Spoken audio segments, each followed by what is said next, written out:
computador, alguma coisa assim, para acompanhar com desenhos, pode ser algo bem interessante, certo? Principalmente no segundo, tem muitos desenhos lá que a gente vai precisar trabalhar com eles, né? Então, vou abrir aqui minha apresentação.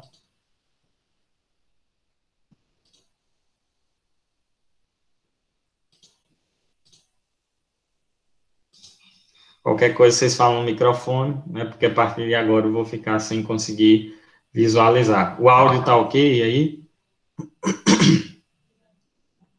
Tá ótimo. Ah, beleza. Opa.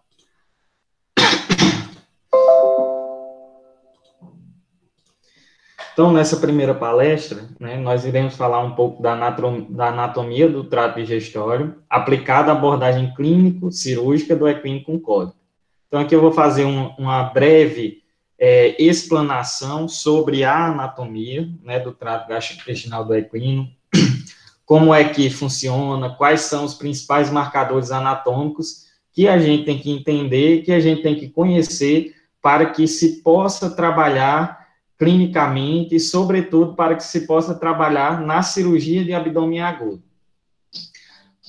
Quando a gente fala de abdômen agudo, né, de dor abdominal em equinos, de cólica, a gente vem com uma série de coisas à cabeça que, por maioria, né, remetem aos sinais clínicos de dor abdominal aguda. Então, aquele animal que fica deitando, rolando, né, olhando para o flanco e tem uma manifestação de dor muito acentuada. Essa dor abdominal aguda, que é denominada posteriormente de síndrome abdômen agudo, né, pode estar relacionada ao sistema digestório ou mesmo estar relacionada a outros sistemas, certo? Então, há uma série de afecções, uma série de condições que resultam também na manifestação de dor abdominal aguda. Só que aqui nós iremos nos ater àquelas manifestações, àquela manifestação que tem origem no sistema gastrointestinal. Então, quando a gente vai falar de sistema gastrointestinal, como qualquer outro, a gente não tem como fugir de anatomia, né? Imaginem só vocês que vocês vão, daqui a pouco, serem médicos veterinários e aí estarem responsáveis por conduzir um procedimento cirúrgico de um equino com dor abdominal aguda. Então, a coisa mais essencial que a gente tem que ter, além da técnica operatória e do conhecimento das afecções, é o conhecimento da anatomia. Por quê? Quando você explora a cavidade abdominal, e talvez esse seja o ponto mais crítico, né, da cirurgia de abdômen agudo, você está ali procurando alguma coisa que está levando àquela manifestação clínica, certo? E para você procurar, você tem que ter um guia. Então, imaginem aí vocês sendo colocados num labirinto, né, sem um mapa, sem nada. Até você chegar e sair desse labirinto é algo complicado, certo? Seria muito mais fácil se você já tivesse um conhecimento prévio de um mapa, né? Às vezes a resposta está lá na sua frente, mas você não consegue sair dali porque não sabe para onde ir. Então, a anatomia, principalmente durante a cirurgia de abdômen agudo, ela vai ser o grande guia, certo? É ela que vai nos ajudar a chegar nos locais que são correlacionados, na maioria das vezes, às afecções que o equino apresenta e que levam a essa manifestação de dor abdominal aguda. Então, nessa pequena palestra ou conversa aqui, nós vamos falar um pouco da anatomia, associando isso aos fatores que predispõem à ocorrência de cólica em equinos, né? Anatomia aplicada ao exame clínico, essa parte eu deixei mais curta, e anatomia aplicada à exploração cirúrgica da cavidade abdominal, que é o nosso principal foco aqui. Como é que eu vou explorar a cavidade do equino, que é grande, certo? Durante a cirurgia. Como é que eu vou conduzir o procedimento até chegar aquele momento de identificar na cirurgia, né, na celiotomia, o que é o problema, para aí sim eu aplicar a técnica cirúrgica para resolver aquele problema. Então, eu convido vocês inicialmente a fazer o seguinte exercício, certo? Quando a gente fala de anatomia do trato gastrointestinal, muitas pessoas têm uma certa dificuldade, porque as coisas, em grande parte das vezes, são apresentadas de forma isolada, né? A gente vê o estômago isoladamente, a gente vê o intestino delgado isoladamente, o intestino grosso isoladamente, e por aí vai. Então, a gente agora tem que fazer o seguinte exercício, que é imaginar o trajeto que a ingesta faz ao longo do trato gastrointestinal do equino, porque uma vez imaginando esse trajeto, fica muito mais fácil da gente entender, né, e da gente mentalizar, de fato, a anatomia do trato gastrointestinal, para aí sim partir para análise isolada de cada segmento. Então, imaginem vocês, né, que o cavalo está comendo lá capim, né? Cavalo foi feito para comer capim. Eu vou falar algumas coisas com relação a essa relação nutricional e fisiológica também. Então, o animal está lá pastando, né?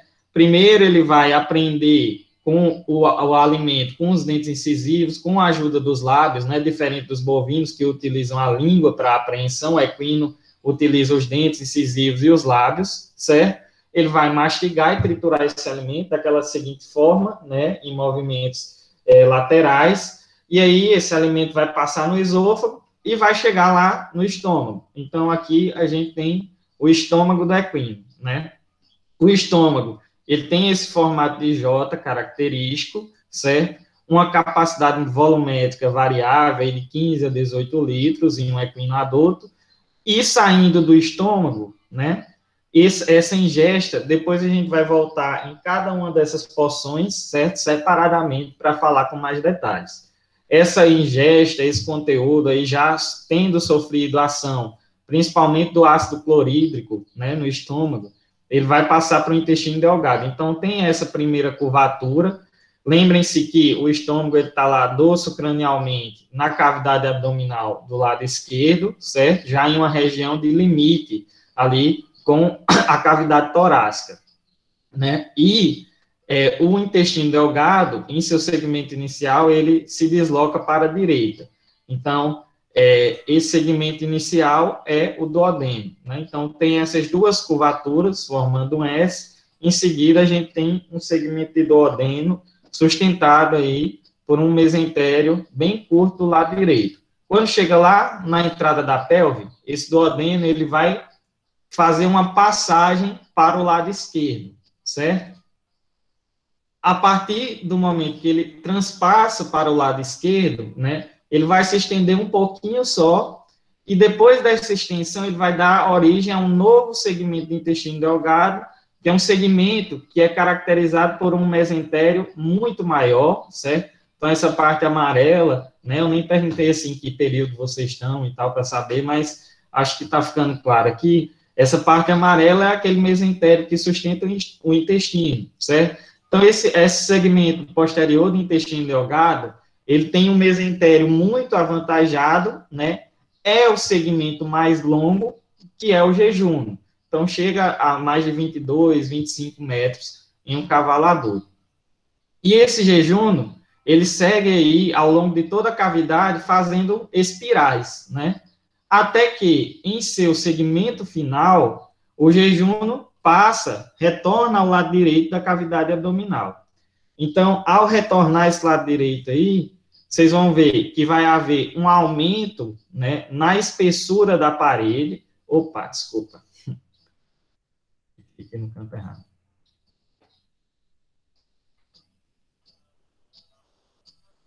Então, vai haver um aumento na espessura da parede, certo? Bem pronunciado, né? E esse segmento final mais curto, ele vai descarregar o seu conteúdo no seco. Então, preste atenção na conformação do seco, né?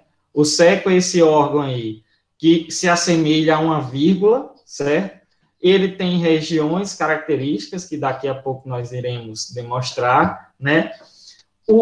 O ilho, que é esse segmento final da parede grossa, tem uma protusão em seu final, que é a papila ileal, e o conteúdo que está aqui dentro ele vai ser descarregado dentro desse seco, certo? Então, o seco, agora a gente já tem no seco o intestino grosso, né? Então, a gente já passou o conteúdo, né, na verdade, já passou pelo estômago, todo o intestino delgado, chegou no intestino grosso. Então, o seco é uma grande câmara de fermentação, que tem bactérias gram-negativas, que começa o processo ali de digestão de celulose também. Vamos supor que é um primo aí próximo, né, do rumen, né? Nos bovinos o rumen não é funcional, o seco não é tão funcional, já que nos equinos o seco é bem ativo, bem funcional, certo?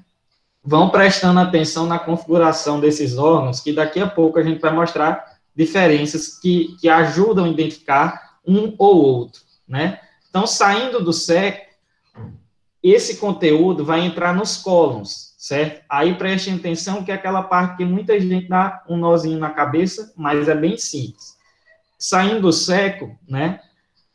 Primeiramente, o conteúdo entra através de uma válvula, né, secocólica, no cólon ventral direito. Por que ventral? Porque está embaixo e porque está do lado direito. Então, esse cólon ventral direito segue seu trajeto, né, no sentido da boca, ou seja, no sentido oral, certo? E aí, quando chega lá na altura do externo do animal, ele vai fazer uma curva para o lado esquerdo. Então, essa curva na altura do externo é denominada de flexura external, né? Aí, passou para o lado esquerdo, está embaixo, esse segmento passa a ser denominado de cólon ventral esquerdo, certo? E segue agora a boral, né, contra o sentido da boca, até a entrada da pelve, onde ele faz uma outra curva para cima. Então, se está na pelve, curva para cima, curva pelve, flexura pélvica, certo? Dando origem agora a um cólon que está em cima. Então, é cólon dorsal esquerdo, né? Esse cólon dorsal esquerdo segue o seu trajeto, mais uma vez no sentido oral, certo? Chegando agora na altura do diafragma, ele passa de novo para o lado direito. Então, curva no diafragma, flexura diafragmática, certo? Aí ele segue, mais uma vez, a boral, né? Passando agora para o lado direito, está em cima, lado direito, cólon dorsal direito, certo? Percebam bem que ele tem uma ampliação, né? E depois ele segue de novo para o lado esquerdo da cavidade e dá origem a um segmento muito pequeno, certo? Um diâmetro muito pequeno, que é sustentado na parede dorsal do abdômen, que é o cólon transverso. Então, transverso, que ele atravessa, né, o cólon maior e vai dar origem ao cólon menor, que percebam bem, também tem um mesentério bem longo, né, parece com o intestino delgado, mas tem aquelas saculações características das síbalas, que são as fezes do equino, certo? E, por finalmente, né, esse cólon menor, ele dá origem ao reto, certo? Então, esse exercício que a gente fez foi o exercício de seguir atrás da ingesta que percorre aí todo o trato gastrointestinal do equino. Então, a partir daí, a gente pode começar a olhar individualmente para cada um desses segmentos, certo? Então, inicialmente, a gente tem o estômago, né? Vou colocar o laser aqui. A gente tem o estômago, certo? Volta meu, vou na canetinha aqui também. A gente tem o estômago. No estômago, a gente tem regiões específicas, né? O corpo, a região pilórica, certo? O fundo do estômago, né? A gente tem a cárdia, que é a entrada, quando o conteúdo chega do esôfago, e o piloro, que está lá no final, que é a saída. Então, algumas considerações importantes aqui. O estômago do equino tem uma capacidade volumétrica de 10, 15 litros. Se vocês procurarem, dependendo da literatura, vai chegar a 18, né? Mas não varia muito mais do que isso em um equino adulto. Então, um animal grande, né? Se a gente considerar aí que tem equinos com 500 quilos, né? Com 400 quilos em média, certo? Então, se pegar um animal de 400 quilos e ele tem uma capacidade volumétrica de 10 a 15 litros, a capacidade volumétrica, comparando o tamanho dele, relativamente pequena, né? Se a gente pensa num senso comum. Considere também que esse animal come ao longo do dia e que aí, numa temperatura razoável ambiente, ele ingere pelo menos 57 litros de água, né?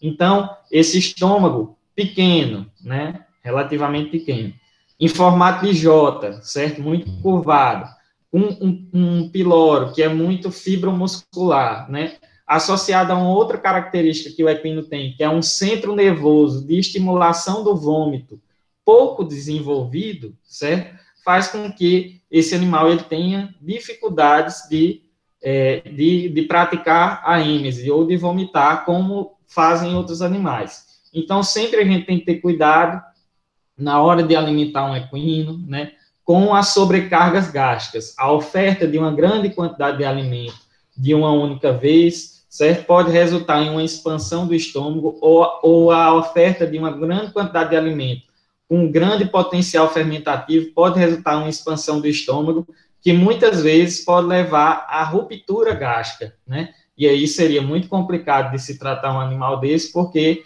se tem o extravasamento do conteúdo intraluminal para a cavidade abdominal e o equino é muito suscetível à peritonite, certo? Então, no estômago a gente tem essas considerações, esse volume, né, esse formato, e isso tudo associado ao fato dele não ter o centro nervoso do vômito bem desenvolvido, que com essa conformação anatômica acaba dificultando a possibilidade do equino realizar a êmese, né, dele vomitar. Então, pode ocorrer aí as sobrecargas gástricas. Agora, chegando no intestino delgado, né, intestino delgado ele tem aqueles 3 segmentos que a gente viu. Vou mudar aqui minha tela, acho que é tela agora. A gente tem aqueles 3 segmentos que nós vimos, né? Aqui essa imagem ficou de cabeça para baixo, tá? Mas acho que não complica, não. Né? Então, a gente tem o estômago aqui, ó. Vou pegar uma caneta. A gente tem o estômago, certo? Troquei a ponta aqui agora e estou apanhando ainda, pessoal. E aí, tem aquelas 2 curvaturas, né, do intestino delgado, que nós vimos agora há pouco também. Então, vou pegar ver se tem uma cor mais... A gente tem uma curvatura, certo? A gente tem uma curvatura. Uma primeira curvatura aqui, né? E depois uma segunda curvatura aqui, certo? Essa primeira curva aqui, ela é denominada de flexura sigmoide. Então, ou seja, o intestino delgado também tem suas flexuras, né? Flexura sigmoide. Essa segunda curva, certo? Número 2 aqui, ela é denominada de flexura cranial.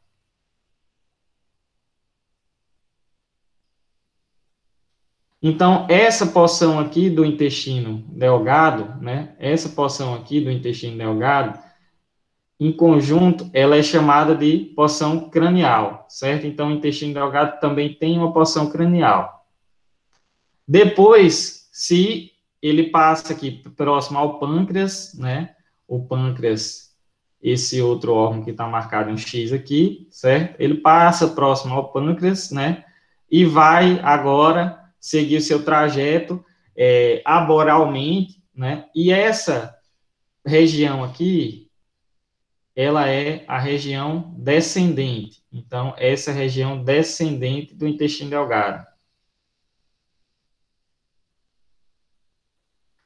Aí, o que é importante aqui, né? Esse segmento descendente, ele segue, certo? Ele segue seu trajeto. Aqui a gente tem um ligamento, né? Que é o ligamento hepato-duodenal. Então, esse segmento que está sendo mostrado aqui é o descendente.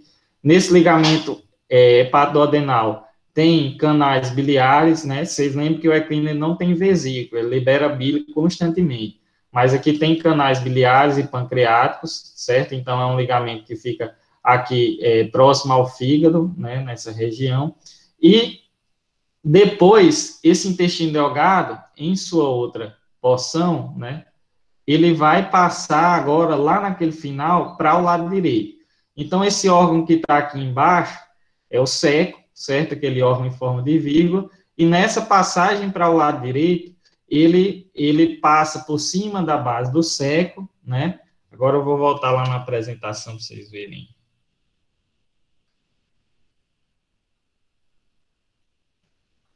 ele passa por cima da base do seco, certo? E aí, quando chega lá na transição dele para o jejum, antes de haver essa transição, né, a gente tem uma prega, certo? Uma prega que liga esse intestino delgado ao cólon menor, certo? Então, essa prega aqui, que fica nessa região e liga o intestino delgado ao cólon menor, é chamada de prega duodenocólica. Por que isso é importante? Porque essas pregas são marcadores anatômicos. Então, quando a gente for fazer uma exploração cirúrgica da cavidade abdominal do equino, a gente vai se guiar por esses marcadores anatômicos para saber em que sentido a gente está fazendo essa exploração e etc. Né? Então, a gente tem essa prega aí, que é a prega duodenocólica, certo? Então, passou o intestino delgado ascendente, né, nessa região, intestino delgado descendente, e aí vem o segmento posterior, que é o jejum. Aí vocês lembram que o jejum, ele tem esse mesentério bem avantajado, como eu falei, né, e tem as alças se organizando em forma de espiral e chegam a ser aí 22, 25 metros de jejum num cavalo adulto, certo? Isso faz com que haja mais uma predisposição aqui. Vocês percebam que o jejum, né, diferentemente do duodeno, que foi mostrado aqui, que passa em cima da base do seco, certo? Que passa lateralmente ao pâncreas, ao fígado, né, tem um ligamento.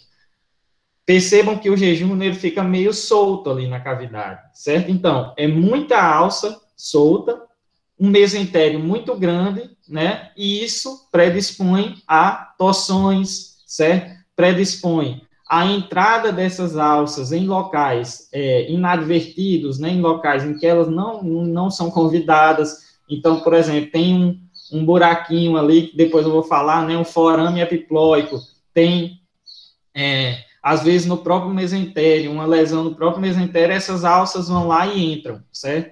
Então, uma abertura do canal inguinal, essas alças vão lá e entram e causam a hérnia ignoescrotal. Então, é muita alça, muito solta, né? E isso faz com que haja uma predisposição aí também a torções, certo? Causando, mais uma vez, quadros de abdômen agudo. Aí, vamos lá agora para o segmento final, né? Chegou no segmento final, ó, jejum, ilho com a parede mais espessa, certo? Esse ilho, né? Ilho aqui com a parede mais espessa, até seguir ali ao seco, e esse ilho vai estar ligado à tênia dorsal do seco, depois já a gente vai falar o que são essas tênias, certo? Por uma prega. Essa prega aqui, destacada, né, em vermelho, essa prega é chamada de prega iliocecal. Então, a prega iliocecal, né, é mais um marcador anatômico importante, certo? Então, é um marcador que nos indica que a gente está saindo do intestino delgado e está chegando ao seco, né? E aí, aqui para dentro, o ilho, ele tem um pronunciamento, certo? Que é a papila ileal, que descarrega o conteúdo que vem do ilho no seco. Então, todo o conteúdo que vem aqui, né, vai chegar no seco, vai entrar no seco através dessa papila ileal. Então, agora, até agora, temos dois marcadores importantes, né? A prega duodenocólica e a prega iliocecal, certo? Aí a gente vem para o seco. O seco, ele é constituído de uma região da base, de uma região do corpo e de uma região de ápice, certo? Então, esse ápice se estende aqui no sentido oral e ele vai até próximo do externo do animal, né? Em torno de 10, 15 centímetros atrás do externo, ele para. Então, até próximo do externo do animal, o corpo do seco se estende, né? Chegando até o ápice. Aí prestem bem atenção, esse segmento aqui é o ilho, certo? Com a papila ileal descarregando seu conteúdo aqui dentro, e tem algumas coisas que chamam a atenção no seco. Prestem atenção que ao longo de toda a sua estrutura, esse seco possui saculações, certo? Então, ele apresenta saculações, né, bem características. Além dessas saculações, certo? O intestino grosso tem fitas musculares, né, que a gente chama de áustras ou tenhas. Então, essas fitas musculares, elas serão importantes na propulsão do alimento, na motilidade, etc. Certo? Então, o seco, né, o seco tem 4 dessas áustras. Tem 2, tem uma no mesentério, né, tem a antimesentérica, que é aquela que não fica em contato com o mesentério, tem uma lateral e tem uma medial, certo? Então, são 4 tênias ou 4 áustras e saculações presentes no seco. Então, aqui a gente tem mais uma tênia, né, a tênia ventral, que ela é importante porque ela é a mais acessível na palpação retal. Depois eu vou mostrar umas imagens e uns vídeos também tridimensionais de palpação retal. Passou para os cólons ventrais agora, né? Ambos os cólons ventrais têm a mesma configuração praticamente igual, certo? Os cólons ventrais têm as saculações e tem 4 tênias também, né? Aqui a gente tem o cólon ventral direito, né, que vai seguir lá até a flexura, aquela curva no externo, que é a flexura external, e vocês percebam bem que ele tem saculações e vai ter 4 tênias igual ao seco. Aí, cólon ventral esquerdo, mesma coisa, saculações, 4 tênias, né, diâmetro aproximado de 20 centímetros, os dois cólons ventrais têm esse lumen aproximado de 20 centímetros, né. Aí a gente chega naquele segmento, que é um segmento que eu falei, que é feita outra curva, né, que é a flexura pélvica, certo? Nessa flexura pélvica, a gente tem uma redução de diâmetro considerável, então o diâmetro aqui passa em torno de 8 centímetros, né? E isso faz com que seja um local comum de compactação. Então, vem um bolo alimentar aqui, né? Vem um quimo já tratado, e quando ele vai passar aqui, ele sai de um lumen de 20 e vai para um lumen de 8. Então, é um local bastante comum de obstruções, certo? De impactações, né? Se há um conteúdo muito fibroso, se há um enterólito, que é uma concreção mineral que ocorre nos equinos, né, como uma pedra, o local que tem, um local que há a predisposição do fluxo ser interrompido por esse conteúdo não conseguir passar, é a flexura pélvica, exatamente por essa redução grande de diâmetro. Aí, da flexura pélvica, a gente vem para o cólon dorsal esquerdo, e aí prestem atenção nesse cólon dorsal esquerdo, que a gente vai ver o seguinte, a ausência de saculações, certo? Então, diferentemente dos cólons ventrais, no dorsal esquerdo e no dorsal direito, né, que é esse outro que nós estamos vendo aqui do outro lado, a gente não vê saculações. Então, os ventrais têm saculações, os dorsais não, né? Além disso, esse cólon dorsal esquerdo, ele vai ter apenas uma tênia, certo? Então, ele vai ter apenas uma tênia antimesentérica aqui, certo? Ele vai ter só uma tênia, né? Então, os outros, os ventrais têm 4, o seco tem 4. O dorsal esquerdo só tem 3. Só tem uma, desculpe, certo?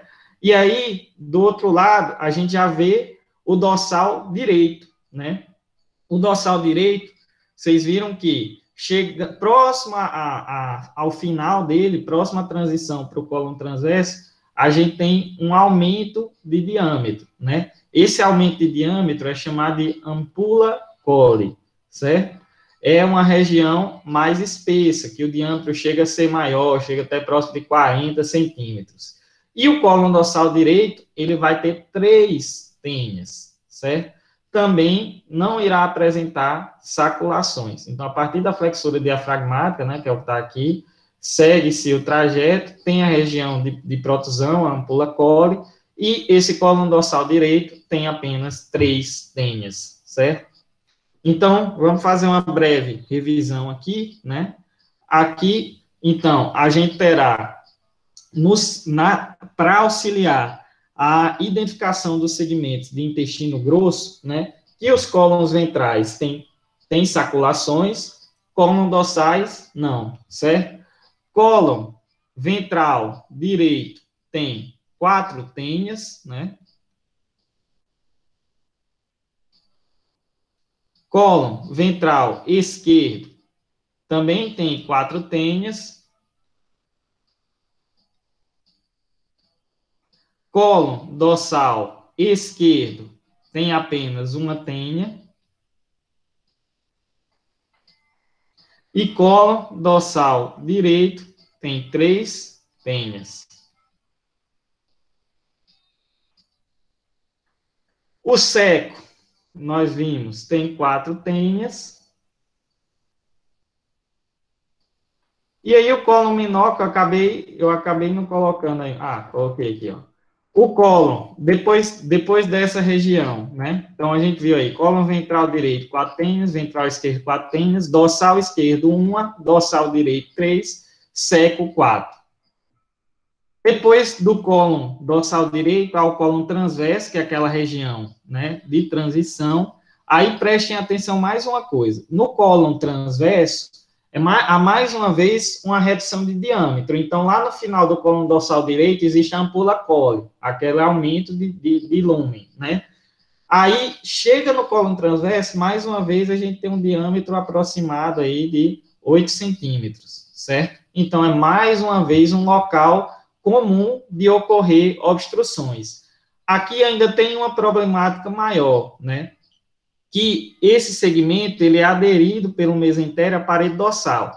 Então, por exemplo, se a gente tem alguma coisa obstruída aí, né, um enteróbito, uma concreção mineral, lá durante a cirurgia, a gente tem que tentar jogar para trás, né, para o colo maior, para poder tirar pela flexura, ou então tem que fazer uma enterotomia, abrir essa região dentro da cavidade, praticamente, com todo cuidado, porque a gente não consegue expor, certo? Devido ao fato dela ser aderida. Chega no colo menor agora, o colo menor tem 2 tênias, inclusive está uma bem visível. Então, o colo menor tem as saculações características, né? E aqui ele tem uma tênia, vocês veem aqui branquinha, né? Antimesentérica e uma tênia mesentérica, certo? Então, no colo menor, diâmetro aproximado de 8 centímetros, 2 tênias, né? É palpável e essas saculações são, quando repletas de conteúdo, são características das síbalas, né? Que são aquelas fezes do equino. Então, a gente tem aí, ó, tá, eu tenho muito tempo ainda? Tem, né? 40 minutos, né? Então, o esôfago, ele tem comprimento de Pode falar? É, só para confirmar, sim, 40 minutos. Então tá tranquilo. O esôfago, ele tem comprimento de 1,2 a 1,5 metros, né? Intestino delgado chega a 25, seco 1, colo maior 3 a 4 metros, colo menor e reto 3,5 metros. Aqui do outro lado, a gente tem as capacidades volumétricas, né? 10 a 15 litros no estômago, como eu falei, pode chegar um pouco mais, depende da literatura. Intestino delgado 64, né? Seco 30 a 35, colo maior 80 a 90. Isso porque no intestino grosso, em geral, a ingesta ela fica bem mais tempo, né, para passar todo o intestino grosso. Colo menor em reto, 15 litros de capacidade. Também a gente tem o tempo de trânsito aí, que eu acabei de falar, né, estômago, umas 5 horas. Isso é muito variável, que eu peguei essa tabelinha de um trabalho, mas é muito variável de acordo com o que é a ingesta, né, se é água, esse trânsito é muito rápido, 30 minutos, esse conteúdo está chegando lá no seco, muitas vezes. Intestino delgado, 1h30, seco, 15 a 20 horas, né? Cólon maior e cólon menor, 18 a 24 horas, reto, 1 a 2 horas. Então, são 56 horas em média aí de tempo de trânsito total. Então, agora, né, conhecendo a anatomia, conhecendo os marcadores anatômicos, então a gente viu lá a prega duodenocólica, a prega iliocecal, certo? Vou voltar aqui, me desculpem aí que eu não esqueci de falar, da prega secocólica, né? Eu acho que eu coloquei a imagem mais na frente, certo? Quando o conteúdo ele sai do seco, né, para o cólon dorsal direito, existe uma prega, eu coloquei uma foto lá na frente, que sustenta, que fixa o cólon dorsal direito ao seco. Então, essa prega é a prega secocólica, certo? Depois eu tenho umas imagens boas dela aí. Espero que sim, né?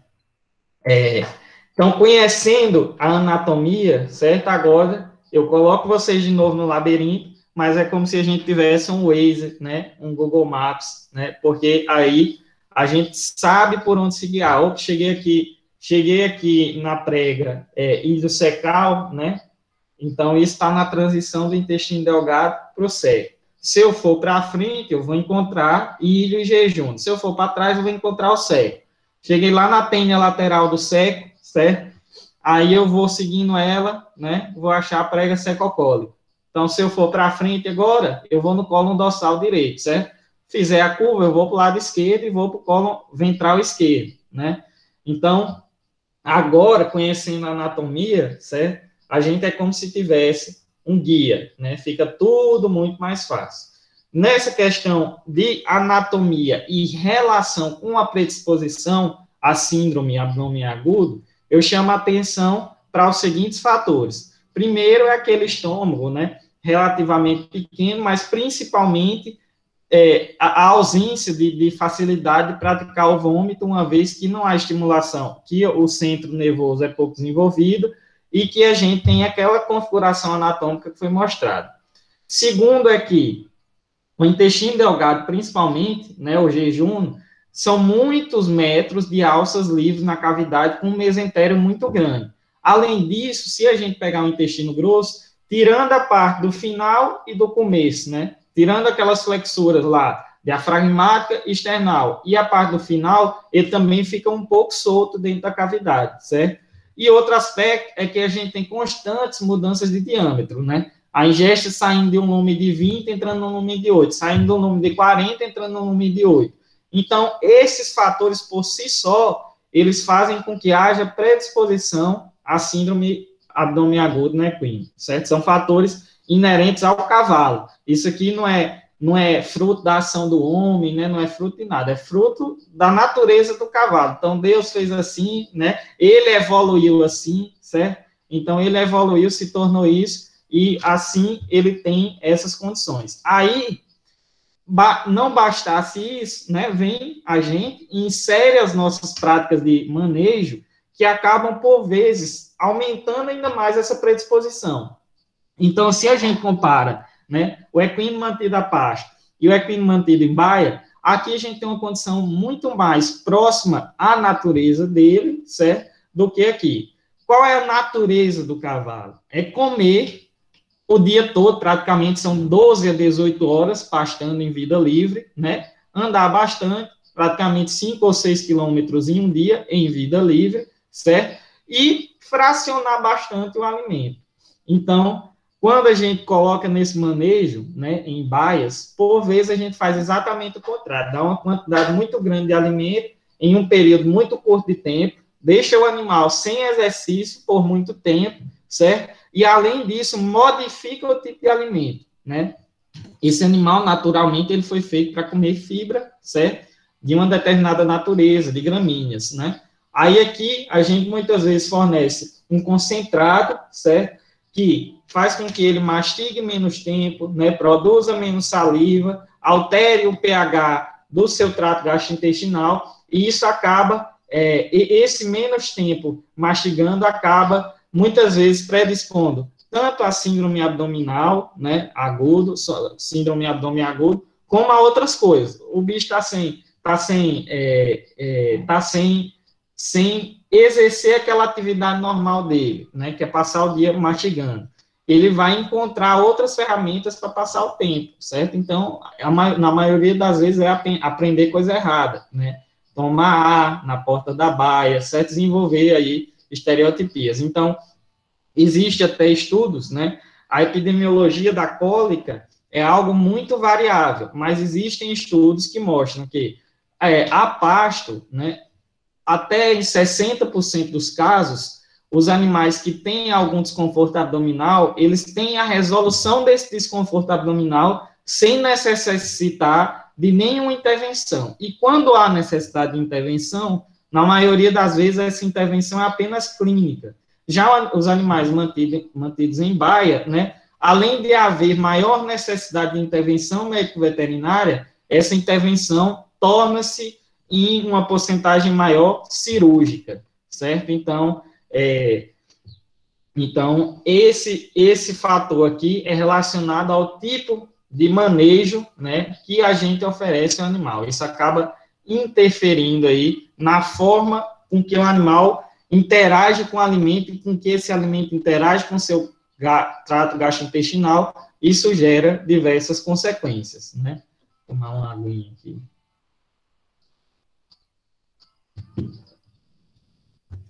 E aí, como é que a gente vai correlacionar agora essa anatomia da cavidade abdominal, essa anatomia topográfica, que foi aqui demonstrada, né, com o exame clínico e com a exploração cirúrgica da cavidade?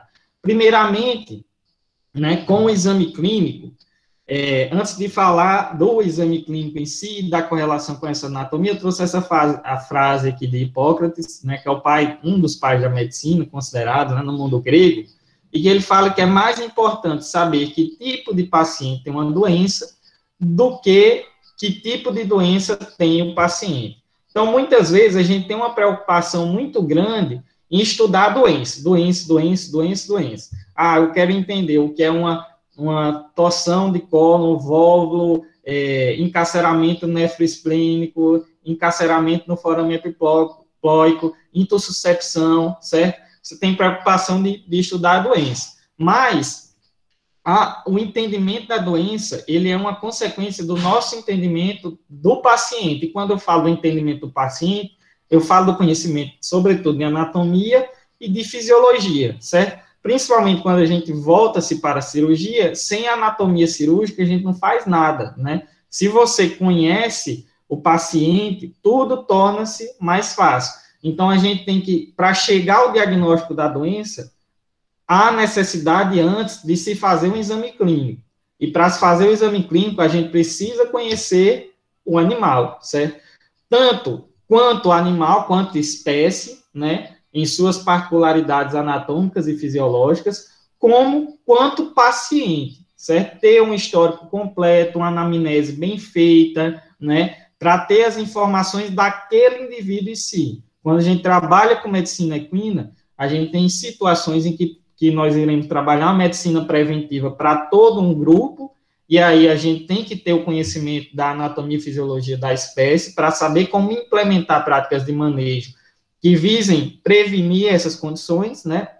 Mas, em grande parte das situações, a gente vai trabalhar com o indivíduo, certo? Trabalhando a medicina no ponto de vista de curativa mesmo e não de preventiva, né? Então, as duas etapas são importantes. Claro que quanto mais preventiva você faz, menos curativa você necessita, né? Mas ainda assim haverá situações em que há necessidade de implementação do aspecto curativo, e aí a gente tem que conhecer aquele paciente, certo? Então, vocês lembrem bem da topografia que foi aqui falada, né? O que é que está do lado direito, o que é que está do lado esquerdo, o que é que está em cima e o que é que está embaixo, certo? Vou mudar aqui para o OneNote.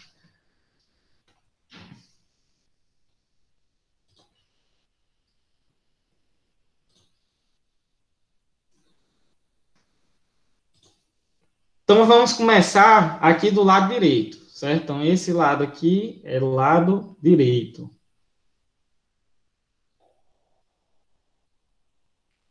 A cabeça do animal está para cá, né? Aí, quais são as estruturas que estão do lado direito? Então, vamos lembrar primeiro da maior de todas, né? O seco, em formato de vírgula, se estendendo até lá próximo ao externo, certo? Aqui, ó, seco.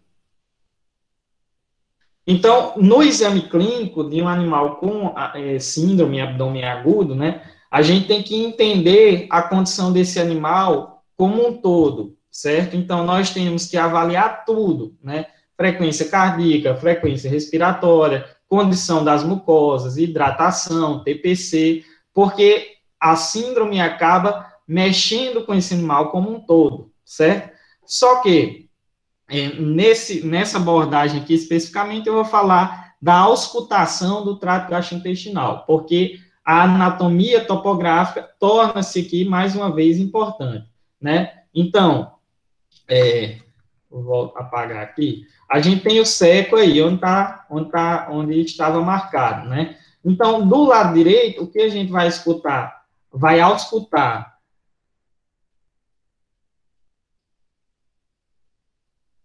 Do lado direito, o que a gente vai auscultar praticamente é o seco, certo? Então, se a gente vier com o estetoscópio aqui na fossa paralombar direita e for descendo nesse sentido, né, até próximo ao externo, a gente vai auscultar aqui na fossa paralombar direita, nesse quadrante superior, principalmente o seco. E como é o seco? Vocês, às vezes, já viram lá a auscultação de ruminantes, vocês vão auscultar o rumen, vão auscultar 3 minutos, vão auscultar tantos movimentos, né? Na equina, a gente não tem essa definição tão concreta, mas, basicamente, o seco, né, ele faz 1 a 2 descargas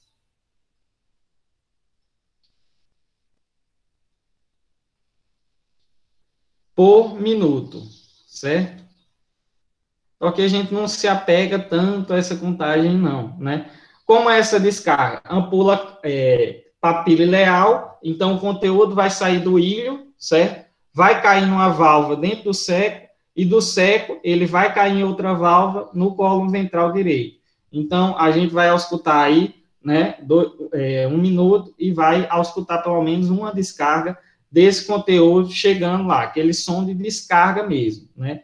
Se a gente vem com esteto aqui ventral, nós vamos auscultar essa região, que é uma região de cólon maior.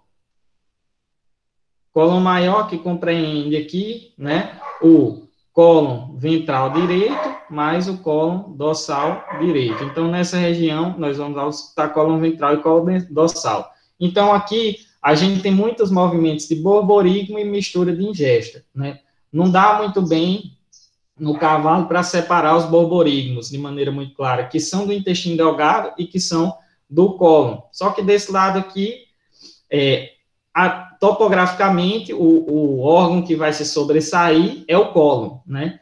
E a gente vai ter 2 a 4 movimentos de mistura aí, de ingesta, certo? Por minuto também. Então, são 2 a 4 movimentos de mistura de ingesta por minuto, né? Esses movimentos são movimentos talvez um pouco mais sólidos do que aqueles movimentos de borborigmo, né, que é a mistura de gases e líquido, que a gente também vai escutar aqui nessa mesma proporção, certo? Então, a gente vai ter borborigmo, mistura de gases e líquidos, e vai ter mistura de ingesta, né, que é um som um pouco mais denso, certo? E tem um ciclo um pouco mais demorado.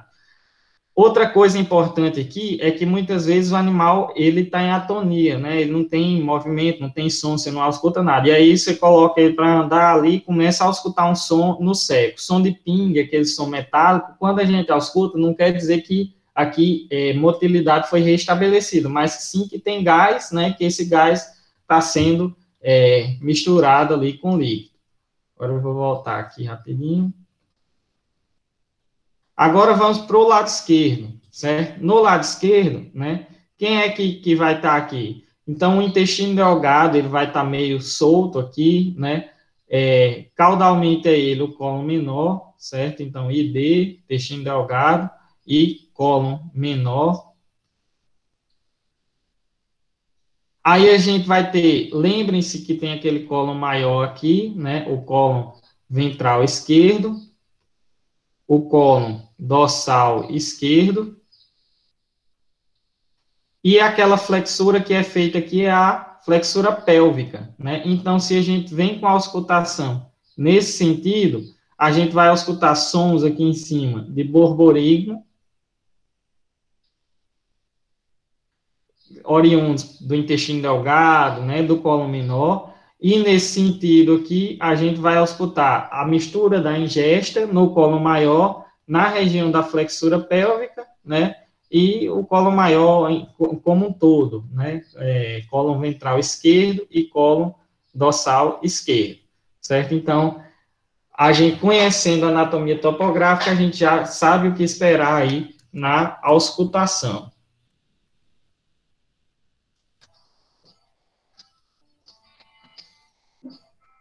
E aí, além da auscultação, né, muitas vezes no exame clínico, a gente tem uma etapa que é importante, certo? Se bem feita e se possível de executar, né? Se você está no campo e tem segurança para fazer isso, tem um local adequado, muitas vezes pode-se fazer a palpação retal. Embora apenas 1/3 de todo o trato gastrointestinal seja acessível por ela, para alguns diagnósticos, essa palpação retal é importante. Aí, a gente tem que, mais uma vez, conhecer a anatomia topográfica. Então, a gente divide ali quadrantes, né? Dorsal esquerdo, dorsal direito, ventral esquerdo, ventral direito. No quadrante dorsal esquerdo, a gente tem o rim esquerdo, certo? Que pode ser palpável, né? O seu segmento caudal, o baço e uma região que é muito importante. Vou pegar aqui caneta, uma região que é muito importante, que é essa região aqui, que é a região do ligamento nefroesplênico, certo? Por que eu estou falando que essa região é importante? Porque em algumas condições, né, você tem um acúmulo de gás aí nesse cólon, em outro segmento de intestino, né, intestino delgado, e esse segmento, ele vem parar onde? Aqui, ó, nesse espaço entre o rim e o baço, que é o ligamento nefroesplênico. Então, há muitas vezes o encarceramento de alças, né, na região nefroesplênica, no ligamento nefroesplênico. Então, isso leva a um desconforto abdominal muito grande. Aí, se eu vou movendo a mão do lado esquerdo, para o meio da cavidade, né, tem aqui umas estruturas que eu peguei na imagem aqui, mas na prática do dia a dia elas são um pouco mais difíceis de palpar, né, que é a artéria aorta abdominal e a raiz mesentérica dorsal e a artéria mesentérica dorsal também.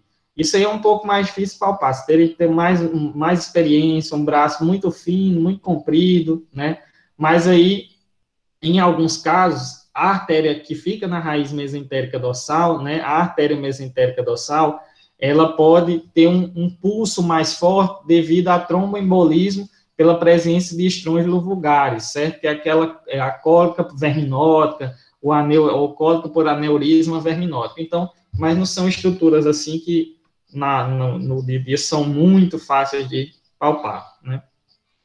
Agora, movendo a mão para o lado direito, aí a gente tem, né, no quadrante dorsal direito, que órgão é esse? O seco, certo? Aqui a prega, ó, secocólica, então o seco. O seco, a tênia ventral dele, que é essa aqui do meio, vai ser a mais palpável, então vai ser a estrutura mais fácil de palpar. Em algumas situações também, onde a mão está aqui, né, é possível se palpar a tênia medial. Então, essas duas tênias, quando se tem uma situação de distensão do seco, certo? O seco está muito estendido, a gente palpa como se fossem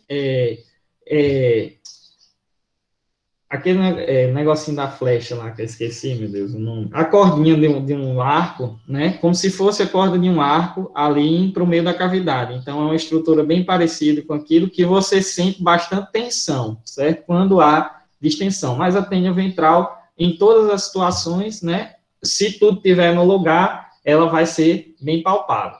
E aí, movendo a mão lá para o lado esquerdo, novamente, a gente tem aquela estrutura que eu falei que é uma das mais importantes, né? Que é a flexura pélvica. Então, aqui na flexura pélvica é um local comum de compactação. Quando a flexura pélvica está cheia de conteúdo, a gente consegue palpar e consegue avaliar a densidade desse conteúdo fazendo uma pressão digital. Então, se é uma pressão digital é feita na flexura pélvica, né, você consegue avaliar se o conteúdo está muito seco, muito compactado, ou se há uma consistência normal do conteúdo da flexura pélvica. O cólon menor, né, não tem um quadrante específico, certo? A gente consegue palpar ele praticamente em todos, mas no quadrante ventral esquerdo, né, ele é bem palpável também. Então, essa região da flexura pélvica, muitas vezes você consegue diagnosticar compactação da flexura pélvica por palpação retal. Então, palpou e verifica que a flexura pélvica está repleta de conteúdo e que é um conteúdo bastante denso, certo? Intestino delgado, difícil de palpar também, né? Aqui a avaliação, pela localização dele mais cranial, mais central, né, fica bem difícil de palpar. Aqui seria mais fácil de avaliar ultrassonograficamente, certo? E ultrassonograficamente a gente consegue melhor avaliar, ver se está distendido, né, ver se tem espessamento de parede. E uma outra região importante, né, principalmente em machos, certo? Vou mostrar aqui na sequência, né, vou mostrar a palpação toda e na sequência a gente fala dela. Então, a gente tem aí, ó, introdução do braço no reto, né, passando a pelve. Aqui está sendo demonstrada a palpação da região dos anéis inguinais, certo? Em macho, por que eu falo em macho inteiro, garanhão é importante? Porque há algumas vezes a insinuação de jejum, principalmente ali, né, o ilho, no anel inguinal, se ele está aberto, vai lá para o escroto, certo? E causa uma hérnia escrotal, que é uma situação emergencial também. Então, você tem alças intestinais sendo comprimidas lá no escroto do animal. Aí, ó, palpação da flexura pélvica, certo? Então, se ela está repleta de conteúdo, é possível se verificar a consistência desse conteúdo. Cólon dorsal esquerdo, né? Acompanhando o cólon dorsal esquerdo na parede lateral do abdômen, vamos identificar o baço e acompanhando o baço em sentido proximal, né? Nós chegaremos àquela região lá do ligamento nefroesplênico. Então, aqui é uma região bem comum, né, de acontecer encarceramento de alças, entre o rim esquerdo e o baço, né, nós temos aí o ligamento nefroesplênico. Agora, passando a mão, né, na região do ligamento, livre nesse caso aí, lá naquela região que eu falei, que é um pouco mais difícil de palpar, né, que é a região da artéria mesentérica dorsal e da artéria da raiz mesentérica, da artéria aorta abdominal e da mesentérica dorsal, certo? E aí, do lado direito, tênia medial do seco, e aqui a gente consegue palpar com mais facilidade, essa aqui destacada branquinha, né, que é a tênia ventral, certo? Então, aqui a gente vai ver a tênia ventral e a tênia medial, que está sendo palpada aí, né, além de todo o seco.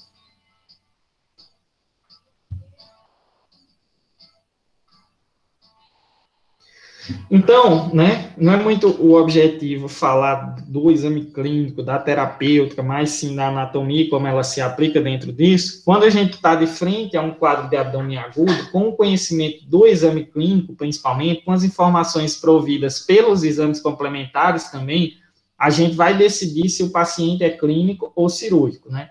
Se adianta insistir na terapia clínica ou se esse paciente tem que ser encaminhado para um procedimento cirúrgico, certo? Então, isso, às vezes, é muito fácil e, às vezes, é muito difícil, né? Porque o abdômen agudo é uma afecção dinâmica. Então, às vezes, o paciente é clínico, torna-se cirúrgico, é cirúrgico, volta a ser clínico, certo? Então, a gente tem que ter uma avaliação bastante precisa e bastante segura. E uma coisa que eu falo sempre, que não sou eu que falo só, né? Você pega nos livros de referência aí da área, como o livro Baxter, como o livro White, certo? Eu vou mostrar aqui a vocês, que é a grande referência da área. Na dúvida, encaminhe esse animal, certo? Para um hospital, porque lá ele vai ter o tratamento adequado e se precisar da cirurgia, né?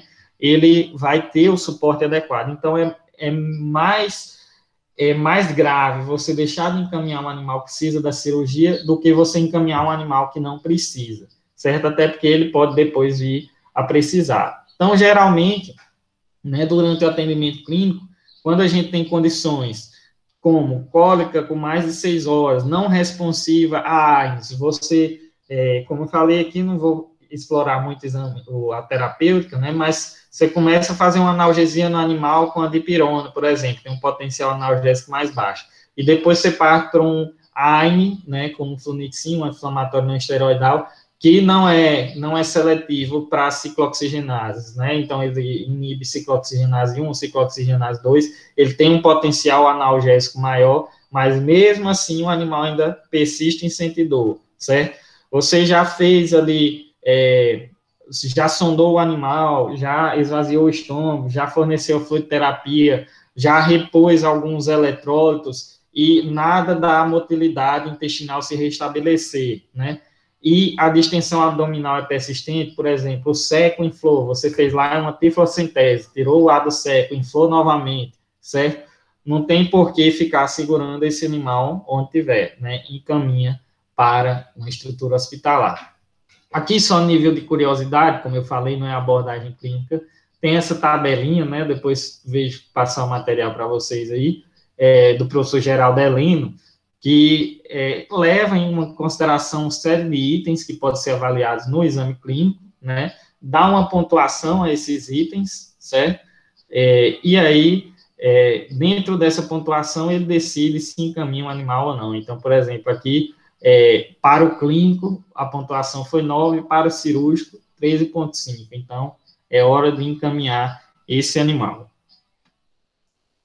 E aí, agora, eu vou falar do momento em que aquela anatomia cirúrgica ela vai ser mais aplicada, certo? Do momento em que aquela anatomia cirúrgica ela vai ser mais aplicada, que é o momento de exploração da cavidade abdominal durante a cirurgia. Então, só para voltar um pouquinho, antes de ir para a cirurgia, esse animal vai ser preparado, né? Vai ser pré-medicado, vai receber uma medicação pré-anestésica, vai passar pela indução anestésica, né? Vai ser erguido aí numa talha, levado para o centro cirúrgico, preparado com tricotomia, né?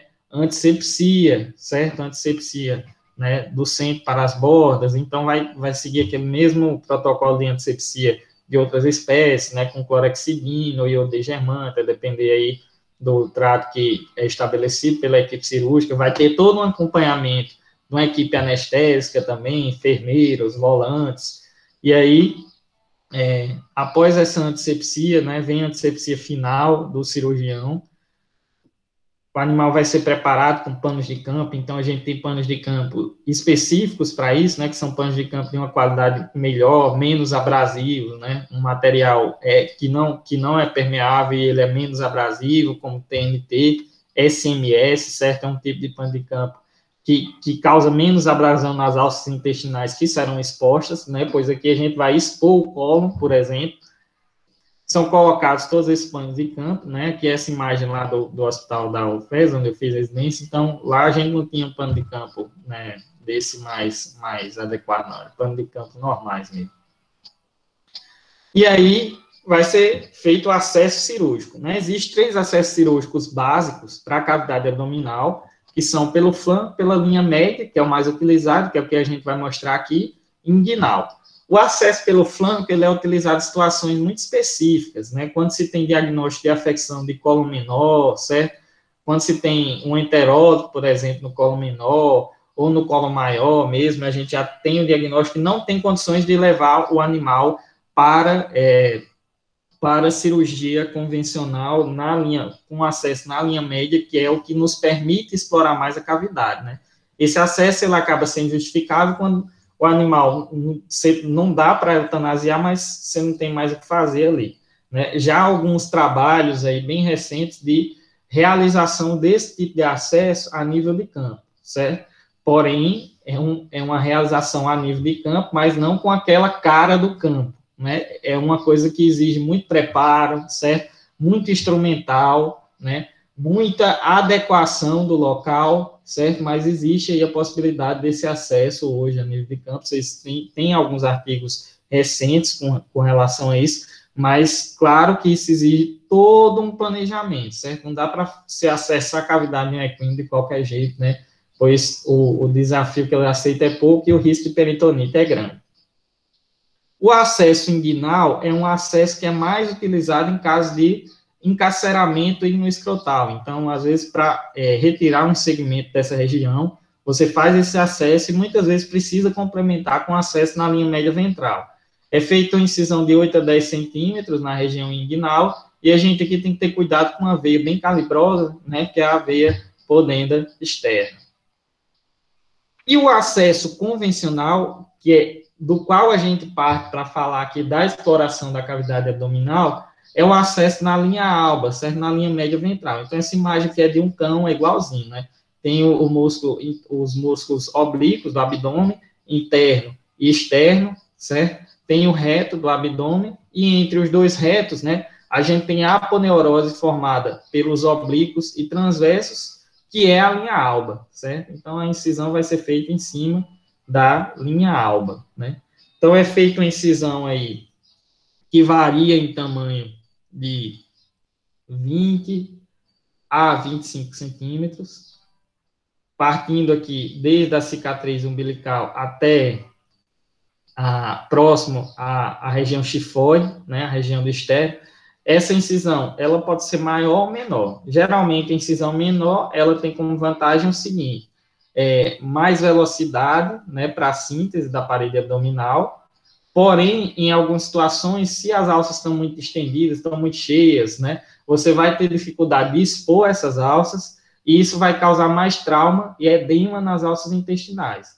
A incisão maior, né, tem mais facilidade de exposição. Então, se você tem alças muito repletas, muito pesadas, né, você vai expor mais fácil, traumatizar menos, causar menos edema, porém, a síntese da parede abdominal demora mais e tem que ser feita com mais cautela. Então, a equipe cirúrgica tem que estar apta a avaliar isso para decidir o tamanho da abordagem, né? Então, depois da incisão na linha alba, a gente vai identificar o peritônio, né? Levantar o peritônio e fazer uma manobra em bandeira com esse peritônio e acessar a cavidade abdominal para ir para a exploração abdominal de fato, que é o que a gente tem aqui como correlacionar melhor com aquela anatomia cirúrgica que foi demonstrada. Então, reforçando alguns termos, sempre que a gente falar que a exploração está ocorrendo no sentido oral, ela está ocorrendo em direção à boca. Sempre que a gente falar que ela está ocorrendo no sentido aboral, ela está ocorrendo no sentido oposto à boca, certo? Então, ao abrir a cavidade abdominal, né, se tudo tiver certo, se tudo tiver em seu lugar, certo? O primeiro órgão que aparecerá, que será exposto, é o seco. Então, o seco, ele será exposto com o seu ápice deslocado cranialmente. Então, a gente tem a base, o corpo do seco e o ápice que aparecerá cranialmente. Em algumas circunstâncias, a gente vai acessar a cavidade e o seco não vai aparecer aí, né? Muitas vezes ele emerge sozinho, certo? Principalmente quando repleto de gás, né? Então, muitas vezes esse seco não vai ser exposto dessa maneira. E aí, o que está acontecendo? Certamente, nessas situações, ele se encontra fora de lugar, ou seja, deslocado. Então, a gente pode ter a retroflexão de seco, que é quando o ápice é deslocado caudalmente, certo? A gente pode ter outros deslocamentos de seco que fazem com que ele não seja exposto nesse primeiro momento. Então, uma vez exposto o seco, né, antes de começar a exploração da cavidade abdominal, é importante esvaziar o seco, o seu conteúdo líquido e gasoso, principalmente, para facilitar a exploração, diminuir o trauma e evitar ali possíveis lacerações de serosa, né, rompimento.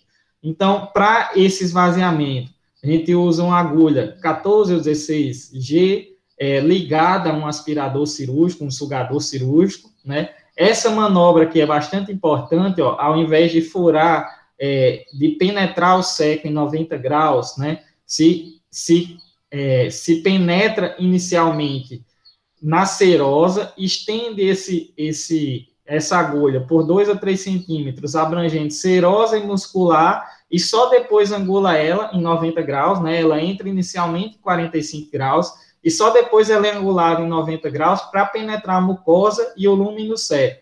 Por quê? Porque, dessa maneira, quando a agulha for retirada e uma compressa for colocada em cima, a possibilidade de haver extravasamento do conteúdo intraluminal, ela é menor.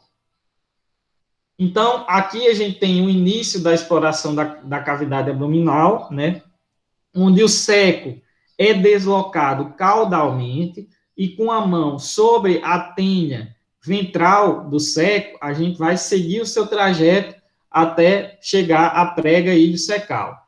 Nessa imagem aqui, né, a gente também, a partir do seco, indo a partir da tênia lateral dele, a gente vai chegar ao ponto da prega secocólica, certo? Então, aquela prega que liga o seco ao cólon ventral direito. Então, aqui, ó, cólon ventral direito, seco. Se essa prega não estiver nesse local, é porque algum órgão está fora de posição, certo? Então, se a gente seguir a tênia ventral, a gente vai chegar na prega iliocecal, acho que a imagem está mais na frente, e se a gente pegar na tênia, seguir a tênia lateral, né, nós iremos chegar à prega secocólica no cólon ventral direito, transição do cólon ventral direito. Então, a partir daí, pode ser feita a exploração do cólon ventral direito, né, e o cirurgião, ele pode seguir esse trajeto, deslocando sua mão até o lado esquerdo, e lá no lado esquerdo, ele vai chegar na flexura pélvica, que é aquele ponto bem comum de compactações. Então, vocês veem que os marcadores anatômicos, eles são muito importantes, né?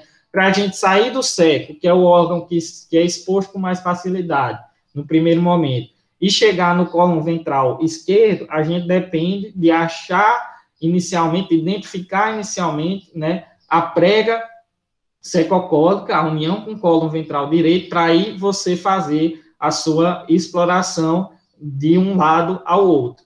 Como para sair do seco e entrar no intestino delgado, a gente depende da prega iliocecal. Então, chegou lá na flexura pélvica, como eu falei, é um ponto bem comum de haver compactações. Eu vou voltar aqui, né? Vou passar esses slides assim numa ordem que fique melhor de explicar, certo? Se a gente sair da tênia, partir com a exploração da tênia ventral do seco, nós iremos chegar no intestino delgado. E aí, no intestino delgado, a gente tem, ó, prega iliocecal. Então, quem é que está junto aqui? O ilho, certo? Então, a partir daí, se eu for no sentido oral, né, eu vou encontrar o jejúnio, né, e até um pouquinho do duodeno vai ser palpável. Aí, aqui, depois da exploração do lado esquerdo, né, a gente pode explorar o cólon menor também. O cólon menor ele vai estar no sentido, ele vai estar caudal ao intestino delgado, que foi identificado agora, ou caudal ao intestino delgado, que foi identificado agora, né? E partindo no sentido oral do cólon menor, eu vou chegar naquela transição que é o cólon transverso. Então, o cólon transverso, como eu falei, é um local bem comum também de compactações. Nele tem duas tênias, uma mesentérica e uma antimesentérica, né? E a gente vai chegar até ele partindo aqui do cólon menor, que está caudal ao intestino delgado. Então, a gente tem intestino delgado, que foi identificado através da prega iliocecal, cólon menor, certo? E partindo desse cólon menor, nós vamos chegar no cólon transverso. Aí, aqui, mais uma vez, a exploração do intestino delgado, que tem como marcador prega iliocecal. Esse intestino delgado, na exploração, a gente tem que ter bastante cautela para não comprimir os vasos, né, e não diminuir a entrega de sangue e oxigênio. Então, geralmente, a gente faz com as mãos, né, com os dedos, ou com os dedos em forma de pinça, sem apertar o intestino, certo? Para evitar essa compressão. A transição de ilho para jejum é marcada pela diminuição da espessura da parede no jejum, pelo aumento do mesentério, certo? E, com isso, pelo espessamento, né, pela distribuição mais ampla de vasos mesentéricos. Aqui tem outras regiões que podem ser exploradas, né? Dorso cranial do lado esquerdo, a gente tem o estômago, que dependendo do tamanho da incisão, a gente consegue até ver um pouco da curvatura maior. Aqui seria aquele mesmo vídeo da exploração, mostrando a exploração do espaço nefroesplênico. E lá na frente também, na região do fígado, a gente tem um local importante se explorar a partir do lobo caudal, que é o forame epiploico, que é um espaço onde alças intestinais podem se encarcerar, né, principalmente em animais mais velhos, onde há uma atrofia desse lobo caudal do fígado, permitindo a entrada de alças intestinais. Então, vocês viram aqui que a prega iliocecal, a prega secocólica, a questão das alças, né, elas são muito importantes, a questão dos marcadores anatômicos são muito importantes para a gente se guiar. Quando a gente fala de resolução cirúrgica, são várias as técnicas possíveis, né, batés, enterectomia, secostomia, colontexia, interotomia de cólon maior, mas uma que é realizada tanto como tratamento primário como secundário, em grande parte dos casos, é a enterotomia do cólon maior, onde a flexura pélvica é exposta, aberta, e seu conteúdo é removido. Então, mais uma vez, a gente precisa conhecer a anatomia. Como é que a gente chega até a flexura pélvica? Identificou a prega secocólica, partiu do lado direito para o lado esquerdo, identificou o cólon esquerdo, né, o cólon maior esquerdo, ventral e dorsal, vai expor esse cólon passando o braço por baixo dele, como se fosse uma alavanca. Então, a gente expõe esse cólon em uma mesa de cólon, e aqui a gente vai ter que saber identificar qual lado dorsal e qual lado ventral. Então, vejam bem, aqui a gente tem uma série de saculações. Então, esse cólon aqui é o quê? Dorsal ou ventral? É o cólon ventral esquerdo, que a gente tem as saculações. Desse outro lado, a gente não tem saculações. Então, é o cólon dorsal esquerdo, certo? Então, com saculações, cólon ventral, sem saculações, cólon dorsal. Essa exposição do cólon, geralmente, ela é feita para o lado esquerdo do animal, onde a gente coloca a mesa de cólon, mas alguns cirurgiões também podem optar por fazer caudalmente. Aqui, ó, por exemplo, a gente tem um cólon dorsal com 3 tênias. Então, que cólon dorsal é esse? O cólon dorsal direito, certo? Então, toda essa identificação a gente vai ter que conseguir visualizar, né? Aí, esse cólon exposto lateralmente, o seu conteúdo será feita enterotomia através de uma incisão de aproximadamente 8 centímetros, né, nessa borda antimesentérica, e todo o seu conteúdo será aí drenado, né, todo o seu conteúdo será lavado. Então, em algumas situações, a gente encontra até alguma surpresa, né, em animais em área periurbana, certo? Uma série de coisas dentro do cólon aí. Então, na enterotomia, a sutura é feita em 2 planos, né? Em um primeiro plano,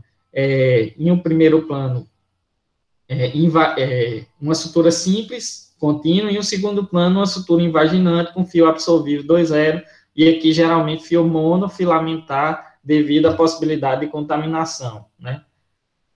Existem técnicas de enterectomia, que eu não vou falar muito, mas só para exemplificar, né, no final, onde há inviabilidade, sobretudo no intestino delgado, inviabilidade tecidual, e a gente tem que fazer a remoção desse intestino delgado, que é feito da mesma maneira para um cão, né, quando é uma enterectomia terminal, onde os segmentos, onde é feita a sutura dos vasos, do mesentério, naquele segmento que não é mais responsivo, que não é mais viável, esse conteúdo, esse segmento é removido, né, sem derramar conteúdo dentro da cavidade. Então, a gente tem pinças intestinais específicas e doyan. Então, aqui, um caso em que foi removido uma grande parte do intestino, né, outro caso em que foi removido o intestino delgado, e além dessa enterotomia, enteroanastomose terminal, né, a possibilidade de outras, como a enteroanastomose jejum secal. Então, aqui é uma enteroanastomose do jejum no seco, né, porque todo o ilho precisou ser removido, e aqui precisou se refazer a válvula. Então, lembrem que o conteúdo que sai do intestino delgado entra no seco através da papila ileal. Então, aqui é feita uma técnica onde um fio cirúrgico é passado e feito um movimento de serra, né, para que uma nova válvula seja criada e permita que o conteúdo passe direto do jejum para o seco. Aí, lembrem-se mais uma vez da anatomia. Primeiro, a anatomia foi importante para identificar os marcadores, né, para a gente poder realizar as técnicas, e aí, terminou a cirurgia, várias dessas alças foram expostas. Agora, elas têm que ser colocadas da maneira correta, certo? Então, elas têm que ser colocadas aproximadamente ali no seu local de origem. Então, a flexura external, o cólon dorsal direito tem que ser colocado cranial do lado direito, né? A flexura pélvica tem que ser colocada do lado esquerdo caudal, certo? Então, todas as alças têm que ser devolvidas mais ou menos para o seu local de origem. Agora, lembrem-se que o cavalo, nessa situação, ele está em decúbito dorsal. Então, o que nos aparece aqui em cima é ventral, né? E o que está aqui embaixo vai ser dorsal, porque está mais próximo do dorso. Então, a gente tem que devolver as alças aos seus locais de origem de acordo com a sua configuração anatômica, certo? Então, essa anatomia topográfica é fundamental para a realização de procedimentos cirúrgicos, né? Aqui, só para ilustrar também, a gente tem os cuidados pós-operatórios, que são muitos, e exigem desde uma monitoração intensa dos sinais clínicos do animal, até uma terapia medicamentosa específica de controle da dor, restabelecimento do trânsito, controle de possíveis infecções e restabelecimento do equilíbrio eletrolítico e hidroeletrolítico. Então, a gente tem, muitas vezes, sai com o animal da cirurgia e já coloca ele no gelo, em virtude da presença de inotoxemia que pode degenerar lâminas do casco e causar laminite, certo? Então, os cuidados nas primeiras 72 horas são bastante intensos, né? Cintas abdominais para evitar contaminação da sutura, certo? Aqui a gente tem cinta de humano adaptada, né? Cinta adaptada também.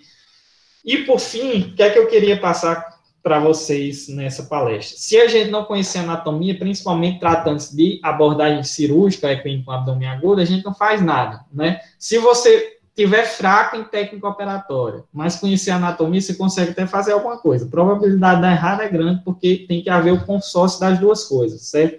Mas com a anatomia, você consegue se guiar, né? Sem anatomia, você pode saber a melhor técnica operatória do mundo, mas sem a anatomia cirúrgica, você não tem como se guiar. E sem a fisiologia, né, a gente não tem como tomar decisão, certo? Como saber em que momento intervir, como saber relacionar essa anatomia com o exame clínico, certo? Então, para chegar na técnica, a gente tem que passar por aqui bem, né? Essa anatomia cirúrgica, ela é fundamental. Sem anatomia cirúrgica, sem conhecimento da fisiologia, a gente não faz nada, certo? Quem se interessar, né, e quiser estudar um pouco mais, o melhor livro que vocês vão encontrar informação clara, objetiva, né? Infelizmente, a gente praticamente não tem livros em português de medicina equina, certo? Tem uma versão do Riley, mas de cólica, o melhor, não tem tradução, é o livro do autor White, né, da autora White, e aí vocês encontram todas as informações lá de anatomia, fisiologia, exploração cirúrgica, essas imagens tridimensionais, certo? Mas, apesar de ser em inglês, uma leitura bem fluida, uma leitura bem agradável. E a gente tem o Glasshouse, né, que é onde vocês suplementam com um CD que tem essas informações, que tem essas imagens tridimensionais, animações e etc. Então, eu queria agradecer o pessoal pelo convite, né? Essa palestra aqui, o convite dela veio depois, né? Eu estava convidado só para outra. Todos que estão assistindo, né? Domingo de manhã, 8 horas, sei que é complicado, é um dia difícil, né? A gente quase não acorda. Então, a Escola de Veterinária e Zootecnia da Universidade Federal de Goiás, onde eu fiz o mestrado, né? Conheci várias pessoas aí, fiz alguns amigos, né? O Instituto Federal Goiano, que é a instituição que trabalho hoje, tem curso de veterinário, onde eu ministro aulas, né? Já estou aqui fui professor substituto aqui, sou professor efetivo há 1 ano, então estou aqui há quase 3 anos, né? A Universidade Federal Rural do Semiárido, onde fui graduado e onde fiz a residência, né, no Hospital Veterinário. Então, queria agradecer a vocês mais uma vez pelo convite aí, e agora eu estou à disposição, né, caso vocês queiram perguntar alguma coisa, caso vocês queiram que volte alguma coisa, eu estou à disposição aí.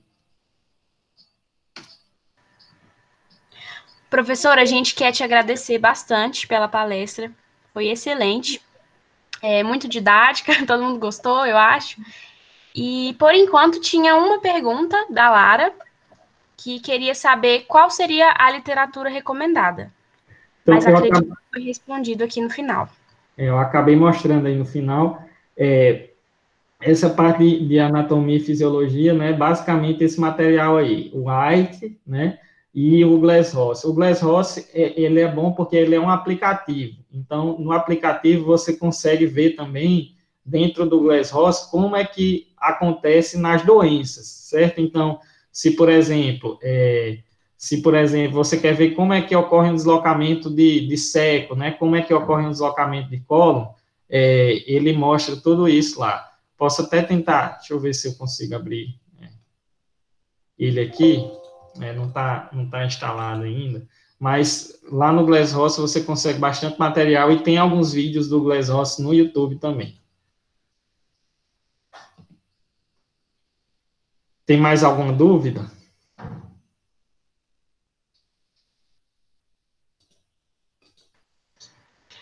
Era essa dúvida que estava aqui no chat. Agora, só se alguém quiser abrir o microfone ou mandar alguma coisa aqui, gente, pode ficar à vontade.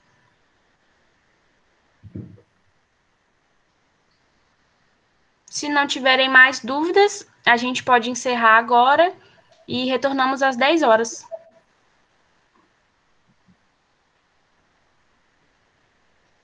Então, pessoal, eu agradeço mais uma vez, né? Agradeço os comentários aqui, certo? Qualquer dúvida, né? Eu vou deixar meu e-mail aqui no final, o pessoal da organização também tem. Depois, essa gravação eu pedi que me disponibilizassem, e aí, se puder colocar lá no canal do projeto, eu coloco, certo?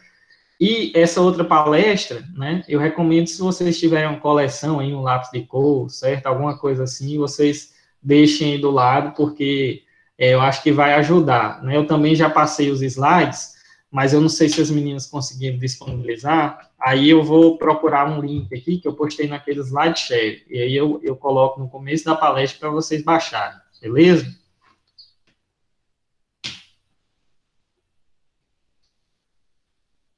Então, posso sair aqui, Thaís? Pode sim, muito obrigada. 10 horas a gente está de volta, então. Nesse mesmo link? Isso. Tá, então tá, obrigado. Então tá, joia. Obrigada, gente. Intervalo agora.